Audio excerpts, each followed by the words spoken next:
Losango, onde o futuro é construído com excelência. Conexão Líder.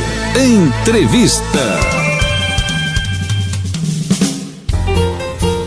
12h38, estamos de volta com o programa Conexão Líder, recebendo o ex-prefeito de Divinésia, Antônio Geraldo, ele que é um dos maiores especialistas em política aqui na região, já conversei com ele aqui outras vezes também, mesmo depois de ser prefeito de Divinésia, e é visto como um dos grandes mentores da vitória aí do professor José D'Amato, né? Trabalhou, coordenou nessa campanha, e a expectativa da população também, a partir de agora, Antônio Geraldo vai participar ativamente deste mandato, vamos saber dele os detalhes, saber como é que foi essa experiência aqui em Iubá, ele que tem uma ligação profunda com o município de Iubá, mesmo quando era prefeito em Divinésia. Seja muito bem-vindo ao programa Conexão Líder, Antônio Geraldo. Foi uma vitória daquelas, hein? Porque eleição difícil, essa muito disputada, voto a voto, e foi ali realmente um momento de polarização em Iubá. Seja bem-vindo, conta pra gente um pouco dessa história. Boa tarde, ouvintes, né? Uma satisfação a gente estar aqui novamente conversando com você. Você sempre foi muito solícito conosco em vários outros momentos, né? E é um prazer a gente estar aqui, bater esse papo com política, né? É uma cachaça da gente, né? Uhum. E foi uma experiência muito bacana coordenar a campanha do professor José D'Amato, né? As pessoas me perguntam, mas por que você estava na campanha do José D'Amato? O José D'Amato foi professor dos meus filhos, né? Sim. E eu tenho 3 filhos e 2 são médicas aqui em Iubá. E o Pedro, o mais novo, que é louco com política, ficava me falando, pai, deixa eu trazer o meu professor, que é vereador aqui em casa, para você conhecer, ele é um cara muito bacana. Aí um dia eu falei, Pedro, então convida o seu professor para vir aqui em casa. Aí o D'Amato foi lá na minha casa, a gente gostou muito da conversa, tanto eu quanto ele. Uhum. E ele começou a me convidar para a gente participar de algumas reuniões, e a gente foi participando, foi assumindo algumas coisas que precisavam ser feitas, né? E aí ele veio o convite, né, para a gente estar coordenando primeiro o plano de governo e depois coordenando a campanha. E muitas vezes as pessoas acham que um plano de governo igual o nosso foi feito da noite para o dia. E a gente, no carnaval desse ano, nós passamos lá na minha fazenda 2 dias, né, com especialista na área de educação, discutindo quais são as principais propostas que seriam necessárias para a educação aqui em Iubá. E quando a gente fala no nosso plano de governo, o Iubá tem um déficit de em torno de 800 vagas de creche, tem um déficit de 1.040 alunos, 1.040 vagas para alunos de tempo integral. O Iubá tem uma merenda de qualidade ruim. O Iubá tem um déficit de transporte escolar para alunos até 4 anos. É porque a gente tem esses dados, a gente emergiu, né, em todos os dados aqui referente aos indicadores de políticas públicas de Iubá, porque eu acho que você não pode administrar aquilo que você não conhece, né? Então a gente conhece hoje a fundo, né, tantos dados na área de segurança, educação, economia, que eu até tive uma certa frustração porque o tema desenvolvimento econômico ele não foi colocado em foco nos debates, né? E é uma coisa que a gente estudou muito, preparou muito, a gente teve reuniões com alguns CEOs que ajudaram a gente a entender a economia de Iubá, que na verdade é uma economia frágil, que muitas pessoas pensam que é uma economia sólida e não é. É mesmo? A gente tem os indicadores econômicos, por exemplo, no ano de 2022, o Iubá fechou praticamente o número de empresas que abriram se fecharam. É um saldo positivo de apenas 47 empresas. Quando você pega assim, a indústria moveleira é o top de Iubá, tudo bem, é muito importante sim, mas ela representa pouco mais de 23% das vagas de emprego de Iubá. Quando você pega assim, qual que é a grande massa, a grande representatividade em torno de emprego, né? 90% dos empregos são gerados por empresas com menos de 20 colaboradores. Então assim, a economia de Iubá, ela hoje não é uma economia sólida igual muitas pessoas imaginam. Quando a gente abriu vaga ali de pessoas para trabalhar com a gente no birô, choveu mais de 300 pessoas. Então, nós temos um déficit de emprego e às vezes tem necessidade as empresas estão precisando de pessoas para trabalhar, mas a gente não tem a mão de obra qualificada para isso. E eu fiquei um pouco frustrado com relação a esse tema de desenvolvimento econômico, que a gente preparou muito, né? E ele não veio para o debate. Quando a gente olha, por exemplo, ali no Calçadão, naquela região, a gente vê várias lojas vazias com placa de aluga-se. E isso, as pessoas não preocuparam com isso. Fiquei frustrado, uma atuação política da ACIL em relação à campanha do nosso oponente lá. E a gente vendo o comércio sofrer tanto, né? E assim, entidades, né, que eu entendo que elas representam em determinado segmento, e no meu ver, eles não poderiam ser partidários de uma campanha política, mas o nosso projeto, né, nosso plano de governo, ele foi pensado com base em todos os indicadores de políticas públicas e com todos os dados que a gente obteve dos mais diferentes fontes que a gente pesquisou, fora os encontros que a gente fez nos bairros, os encontros com determinadas categorias profissionais. Então, por mais de 6 meses, nós ouvimos pessoas, ouvimos empresas, pesquisamos bancos de dados. Então, tudo aquilo que a gente trouxe como nossa proposta de governo, ela tem um sentido, né? Não é dados que a gente aleatoriamente procurou colocar no papel. E até mais para o final da campanha, um dia preparando o Damato para o debate, eu peguei os outros planos de governo dos outros candidatos, e eu percebi, por exemplo, o plano do Paulo Veloso, ele não tinha nenhuma política pública voltada para o idoso, para o meio ambiente, a fragilidade de determinados planos de governo, né? Mas a gente está muito feliz, né, com a nossa vitória. A gente tem um projeto de desenvolvimento para a cidade. Nós temos assim um grande desafio. A saúde pública de Ubá é um caos. A gente vê pessoas morrendo na fila, pessoas assim há 6 meses, há 8 meses esperando marcar uma fisioterapia. Quando chegar a vaga dela, a gravidade do problema que era X é X mais 10. Então, assim, a cidade hoje, a gente imagina um quadro que Ubá é uma cidade com economia muito sólida, com estrutura de saúde. A gente tem várias clínicas, vários hospitais, mas é uma estrutura extremamente deficitária. E os dados falam por si. Você pega qualquer indicador de política pública, né? De Ubá, por exemplo, saúde, os indicadores são muito ruins. Certo. Antônio, eu acho que a vitória do Damato, né, eu tendo sido assim, bastante disputado, mas veio muito porque vocês conseguiram explorar muito bem essa questão da rejeição do prefeito Edson também, né? Eu sempre falo isso aqui, eu acho que foi um grande prefeito, o Edson. 2 mandatos excelentes e tal, né? Fez muita coisa interessante, resolveu muita situação que estava parada em Ubá, mas não existe mandato perfeito, né? E você foi prefeito também diversas vezes, sabe que por mais que você faça, ainda vai ter. Mas se souber explorar muito bem justamente onde estavam ali as falhas, e essas falhas a população também, né, que votou no Damato, cobrou muito isso aí, né? Vocês souberam trabalhar muito bem e colou no Edson uma rejeição enorme. Ele que tinha uma aprovação muito grande, no final agora ele estava com uma rejeição e não conseguiu transferir votos. E a campanha da Mônica Vallone ficava como uma novidade, mas ao mesmo tempo ela trabalhou no mandato do prefeito. Isso também foi muito explorado na campanha, né? O Badaró, a gente fez uma pesquisa, né, para entender o perfil do eleitor de Ubá. Eu sou muito técnico, né? Eu gosto muito de trabalhar com dados, não trabalhar aleatoriamente. Nós fizemos uma pesquisa, entrevistamos 1.029 pessoas, e dessas 1.029 pessoas, 360 queriam votar em alguém que significasse competência. Em torno de 300 pessoas queriam uma mudança. E em torno de 200 e poucas pessoas queriam honestidade. E os outros, assim, o restante é mais variado, né? Mas os 3 temas predominantes seriam esses, né? Uhum. Competência, mudança e honestidade. Então nós pautamos a campanha do professor Damato em cima daquilo que o povo achava que seria importante o perfil do próximo prefeito. O professor Zé Damato tem um currículo, né? Assim, que fala por si só, né? 5 graduações, mestrado, doutorado, pós-doutorado, leciona em 4 instituições. Ele é um professor querido e amado pelos alunos, dá 66 aulas por semana, assim, tem um compromisso enorme com seus alunos, né? Uhum. Eu briguei a campanha inteira com ele, pedindo ele para tirar uma licença, para ele afastar um pouquinho da sala de aula. Ele falou, no final ele falou comigo: Antônio, eu não posso, eu tenho compromisso com meus alunos, eles vão fazer Enem, e se eles forem mal no Enem, eu vou me sentir culpado. Aí eu falei assim, deu para perceber ainda mais a grandiosidade de um professor, aquele que tem compromisso, né, com seus alunos e que quer ver seus alunos destacando aí. Então nós pautamos a campanha em cima igual eu estou falando, de dados técnicos e entendendo o perfil do eleitor. E a gente tentou construir uma campanha assim, muito propositiva.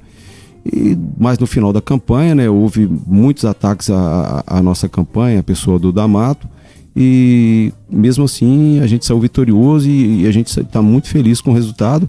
Mas além de termos uma estratégia de marketing boa, muito bem pensada, tudo, nós temos um grande candidato, né, o Damato e o Rominho. O Damato fez um excelente trabalho como vereador. Ele foi um vereador que nunca usou um centavo de recurso público para diária, para viagem. Ele sempre deu o exemplo de austeridade com o uso do recurso público, né? E o Rominho já foi testado por 2 vezes nas urnas, como também tanto para prefeito como para deputado, e teve sempre um recalque de votos importantes. Então, como nós juntamos essas 2 pessoas, elas teve um significado muito grande para a campanha. Então, além da gente ter uma estrutura de marketing, nós tínhamos 2 candidatos assim, muito bons e que já tinham sido testados nas urnas em pleitos anteriores e com sucesso, né? E tanto sucesso também na vida profissional, né? Atividades que ambos desempenhavam, né? Sim. Ô, Tony, qual será a sua função dentro dessa administração? Porque o pessoal já falou, o Antônio Geraldo é o homem forte dessa administração do professor José D'Amato e que vai ter a confiança do prefeito para poder estar. Você vai ser o quê? Um secretário de governo? Você vai estar ao lado? Você vai criar alguma secretaria especial para poder estar atuando também? Porque tem que aproveitar a sua expertise. Você foi prefeito 4 anos, 4 mandatos, né? 4 mandatos e sabe buscar recursos, sabe realizar projetos, sabe colocar em prática, sabe negociar com deputados, né? Aqui vai ter que ter uma negociação intensa também com a Câmara, que agora são 15 vereadores, vai pegar ainda não sabe como é que vai ficar desenhado ali, mas pode ser que tenha uma maioria até de oposição, mas que aí vai precisar de muita negociação, e aí a sua experiência vai ser fundamental nesse momento também, né? O professor José D'Amato, eu acompanhei a campanha dele inteira e ele não prometeu emprego para ninguém. Nunca, para nenhuma pessoa. Inclusive, ele sempre diz assim, eu preciso de mais de você na campanha, preciso muito mais de você depois, mas a gente nunca conversou sobre cargos. E isso eu ficava intrigado, chateado durante a campanha, porque isso era colocado como, pela nossa adversária, colocando que a gente tinha prometido emprego.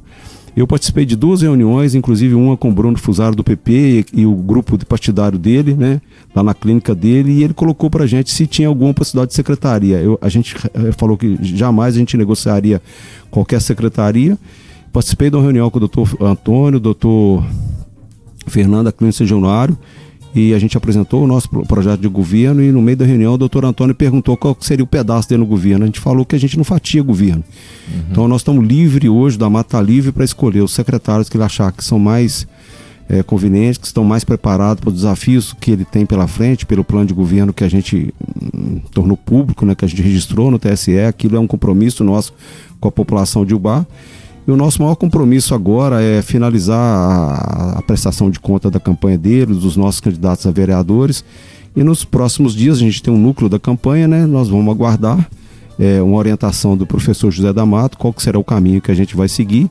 E o que eu tenho é a confiança dele, eu sei e sou muito leal à pessoa dele, do Rominho, dos nossos candidatos a vereadores. E a relação com a Câmara, eu acho que ela vai ser tão tranquila, porque quem já passou pelo Legislativo, quando eu fui prefeito pela primeira vez, eu tinha sido vereador, presidente de Câmara, e isso dá uma bagagem muito grande, eu acho, para o prefeito que inicia, igual o José D'Amato.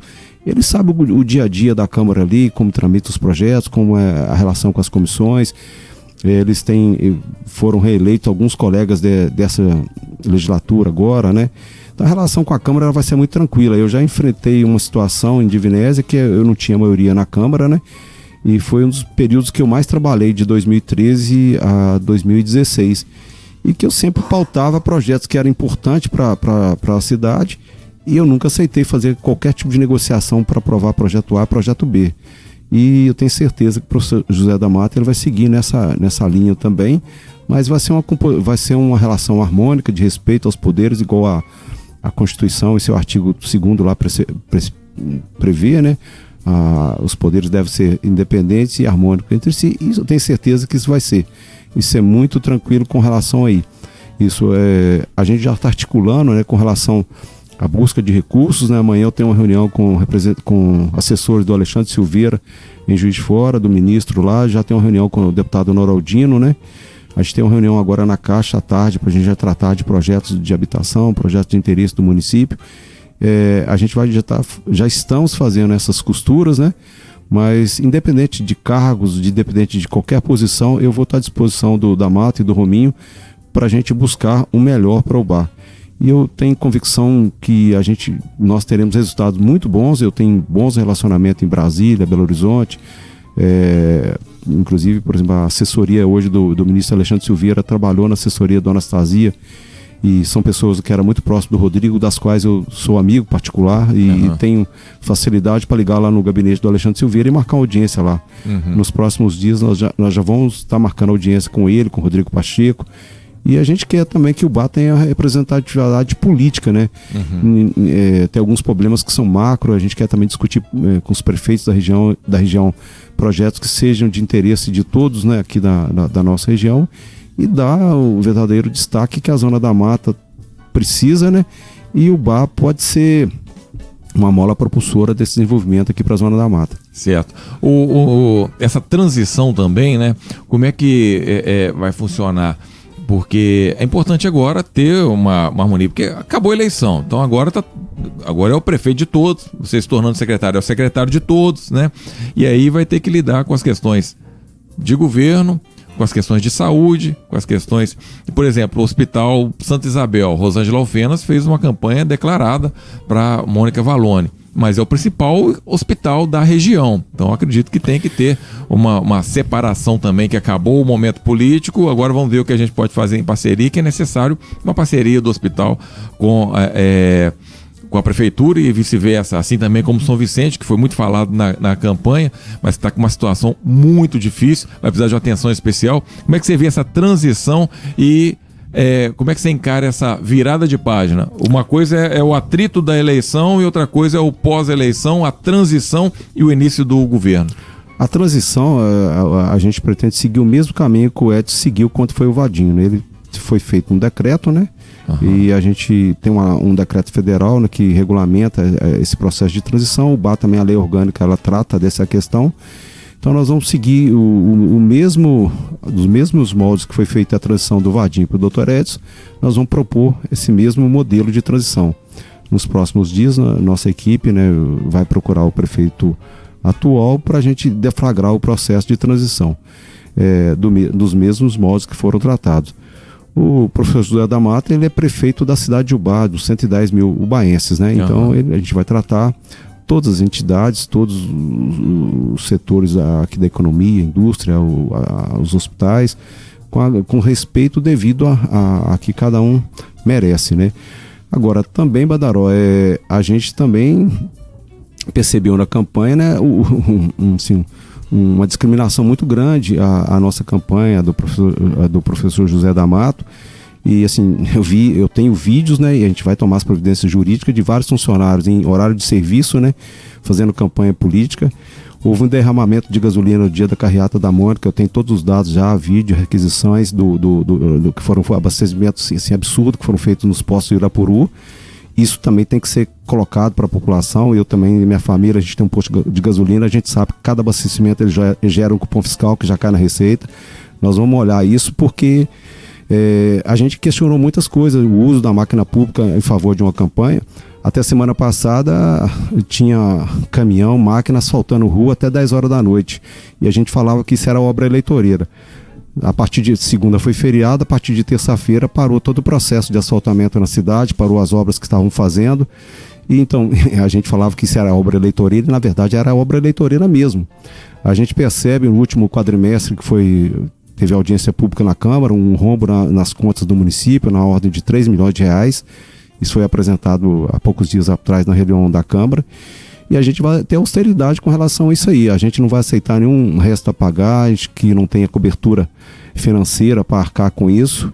A gente vai tratar com toda a normalidade, mas assim, a lei de responsabilidade fiscal, ela fala que o prefeito ele tem que entregar o mandato para o próximo sem nenhum débito, a não ser que ele tenha o débito, mas tenha o recurso para cobrir essa determinada despesa.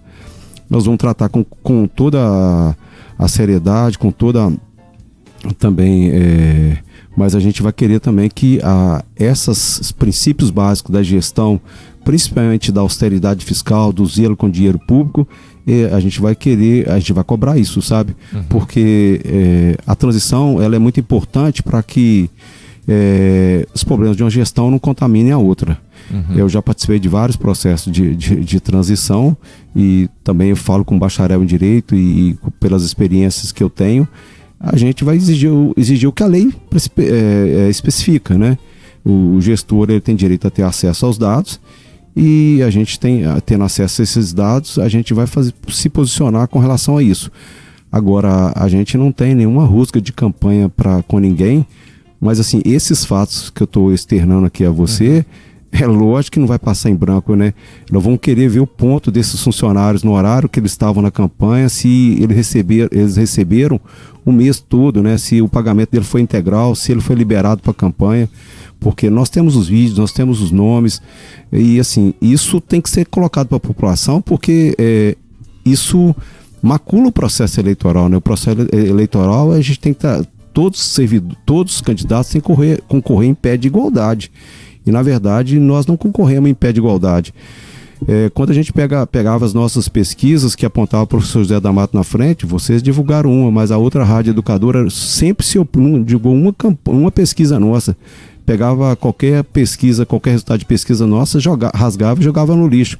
As da Mônica, ele divulgou todas. Então, assim, trataram de forma imparcial todos os candidatos, né, que concorreram ao pleito. O tratamento não foi isonômico para todos os candidatos com relação à eleição. Agora, essa questão de usar funcionários, usar a máquina pública para se promover um candidato, nós já fizemos as denúncias ao Ministério Público, né?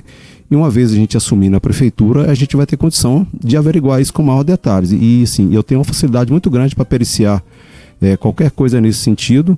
Essa questão desse derramamento de combustível no dia da campanha da Mônica, obrigar servidor a fazer campanha, a gente tem tudo isso documentado. E assim, é lógico que a gente vai tratar tudo de forma isonômica, mas esses dados têm que ser apurados, esclarecidos e mostrar para a população se quem cometeu algum ilícito eleitoral, sim ou não, a favor de uma determinada campanha. Isso tem que ficar bem claro para não macular o processo. Exatamente, e até porque uma afirmação é grave, né? E se não tem a prova, aí você pode também ser processado por danos morais, né? Então, sim, por isso que eu acho que tem que ter tudo. Por isso que a gente está falando aqui que a gente vai averiguar, né? Uhum. A gente viu funcionários em horário de serviço e na campanha, mas eu não sei se está de férias ou não. Isso. Então nós vamos apurar. Exatamente. A gente vai fazer e para todo processo administrativo, para todo processo tem o direito do contraditório, né? Sim. Ninguém vai estar acusando, vai estar falando, levantou esse. Vai questionar, né? Questionar, você tem o direito de defender.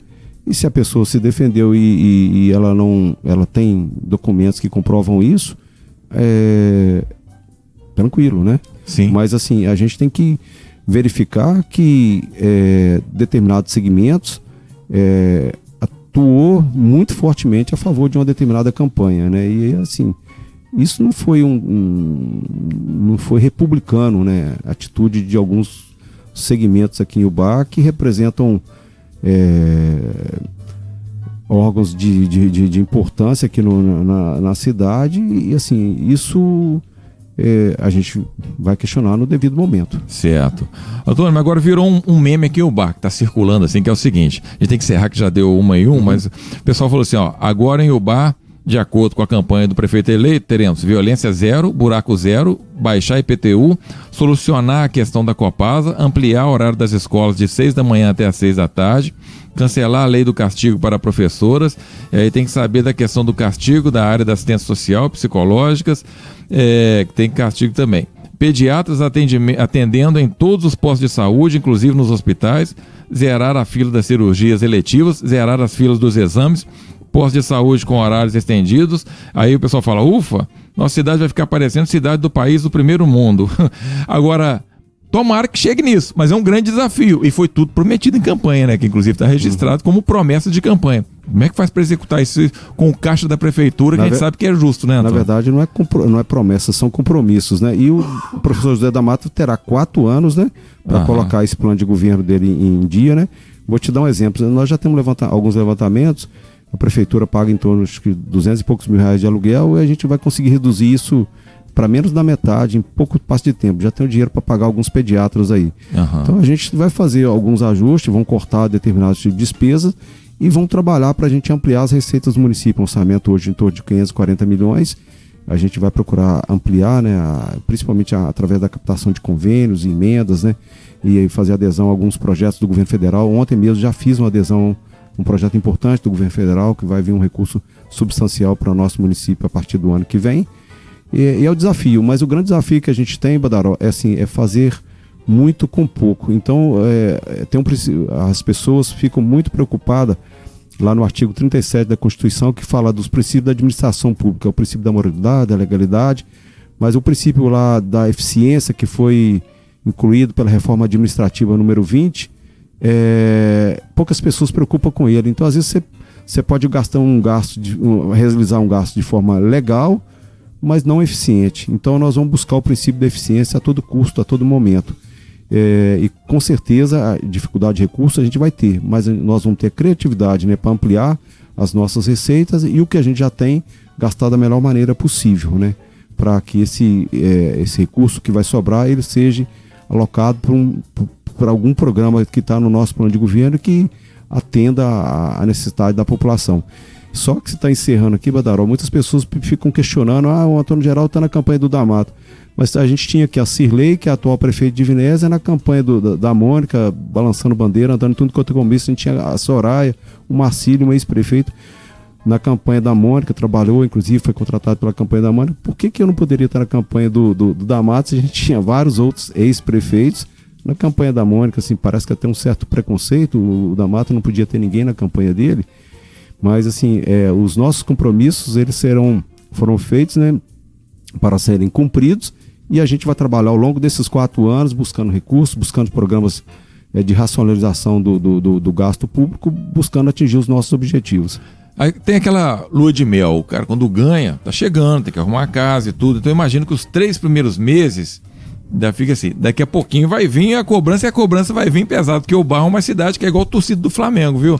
Pode estar fazendo muito, mas o bafo da torcida fica no cangote. Então, isso é importante, porque o gestor público não pode ter folga, não pode cair num comodismo, tem que estar sempre melhorando, que aí melhora para todo mundo também, né, Antônio? Então, mas nós temos problemas na cidade que se alastram aí por 16 anos, passou pela gestão do Vadim, passou pelas 2 gestões do Edson e não foram resolvidos. Então nós não temos varinha mágica para resolver em questões de minutos. Mas então não prometesse, né? Não, mas nós temos 4 anos de mandato, isso. Né? Durante os 4 anos... Não pode, era só não prometer. Falar, gente, tem muitos problemas e tal, só não promete. Tudo que a gente colocou, você pode ter certeza que vai ser feito. Se Deus quiser. Mas assim, no espaço de 4 anos, né? Por exemplo, nós estamos entrando agora no período de chuva, nós temos a região lá do Tanquinho, a região ali do SESI, que alaga tudo. Inclusive asfaltaram o que o pessoal queria lá, era fazer drenagem pluvial. Foram lá e jogaram asfalto em cima de bloquete, que é tecnicamente totalmente errado. Qualquer engenheiro civil fala que aquilo para baixo já está tudo quebrado já. Eu passei lá ontem, já está tudo quebrado. Aquela região que joga asfalto em cima de bloquete, bloquete movimenta, ele quebra muito rápido. Então nós temos assim vários pontos da cidade que tem alagamento, que tem problema de enchente. E isso não foi olhado ao longo desses anos todos. Então, assim, mas foi muita coisa olhada, Antônio. Resolveu muita enchente. Sim. O cara pegou enchente aqui. Vamos fazer justiça também. Nós estamos entregando um mandato em Ubá, né? Vocês estão recebendo um mandato de um grande prefeito e isso aí... Com todo o respeito que eu tenho a você, eu não admito falar mal da gestão do Edson nesse sentido. Em termos de enchente, então, esse foi o prefeito que mais resolveu. O Beco do Sapo foram vários anos e obras pesadas, difíceis de conseguir recurso, com recurso próprio. São Domingos resolveu, então tem muita coisa que foi feita. Só para poder dar esse equilíbrio também, eu tenho que fazer essa defesa aqui, que tem muita coisa sendo bem feita. Tinha coisa que não estava legal? Tinha. A gente está com uma grande esperança dessa nova gestão? Estamos. Mas vamos fazer só essa justiça também, que o Edson foi um grande prefeito para Ubá e tem muita gente que concorda com isso também. Inclusive, eu tenho o maior respeito por Edson. Inclusive, ele prestou serviço para mim quando eu fui prefeito de Divinésia, sempre foi muito atencioso, muito educado comigo. Jamais fiz qualquer crítica à pessoa do Dr. Edson. Sim. Mas assim, o que eu estou dizendo, assim, a gente tem N problemas aqui na cidade e que não vai ser resolvido da noite por dia. Nós temos um projeto de governo que é para 4 anos. Sim. E dentro desses 4 anos, nós vamos, cada dia que a gente fizer uma ação daquela que está prevista no plano de governo, nós vamos dar um xizinho e a gente vai estar... E a gente faz questão de divulgar todas, viu? Porque eu torço muito para dar certo. Para a população. E assim, agora, ele tem obras importantes que foram feitas na cidade, a gente reconhece isso e a gente... entende que elas foram de uma importância muito grande para a cidade, mas assim, hoje eu falo como profissional da área de saúde, que é a área que eu mais militei, que é a área que eu mais atuei a minha vida inteira. A saúde de Ubá hoje é um caos. Eu percebi assim, durante a campanha, depoimento de pessoas que, igual eu falei aqui, está 8 meses esperando uma vaga para fazer uma fisioterapia. Isso é inadmissível. Esperando 2 anos para fazer uma consulta. Em quanto tempo a gente resolve isso? A gente coloca nos trilhos, assim, conforme o pessoal já fez o meme aqui das promessas. Em quanto tempo você acha que a gente já tem uma mudança sentindo, assim? Saúde é a prioridade número 1, né? Sim. Nossa, que é o que a população mais grita, né? E é o que as pesquisas também apontaram. E, assim, agora a gente vai entrar no processo da transição e durante essa transição a gente vai conhecer os números da população. Algumas medidas que a gente vai tomar, vai depender de fazer licitação, vai depender de autorização da Câmara para autorizar ou não autorizar determinadas contratações, e isso eu tenho certeza que a partir dos primeiros meses, né, várias coisas que estão no nosso plano de governo já vão ser colocadas em prática, mas é impossível a gente precisar antes de conhecer os números da atual gestão. Qual que vai ser a saúde financeira da prefeitura, o que a gente vai receber, não vai receber. Qualquer coisa que a gente fizer é precipitado. Por exemplo, logo em janeiro a gente vai encaminhar um projeto de lei para a Câmara, lá o da Mata ele tem um plano de encaminhar um projeto de lei para a Câmara acabando com a lei do castigo. Nós vamos fazer a nossa parte, que é mandar para a Câmara, articular com a Câmara para a Câmara aprovar. A Câmara de janeiro, acho que aqui tem recesso, né? Uhum. Não sei se vai ser convocada alguma audiência, uma sessão extraordinária para deliberar sobre essa matéria. Mas assim, as providências serão tomadas logo de início. Agora, muitas coisas a gente vai saber agora e vai ter uma posição melhor durante o processo de transição. Muito bom. Infelizmente nosso tempo é curto, mas convido a voltar várias vezes. Se Deus quiser, vai voltar muito aqui para trazer notícia boa, projeto, coisa acontecendo. E faço uma provocação. Eu duvido que isso aqui vocês vão conseguir fazer. Sabe por quê? Você sair daqui, vai ver comigo. Faz tudo, que vai ser bom para nós todos.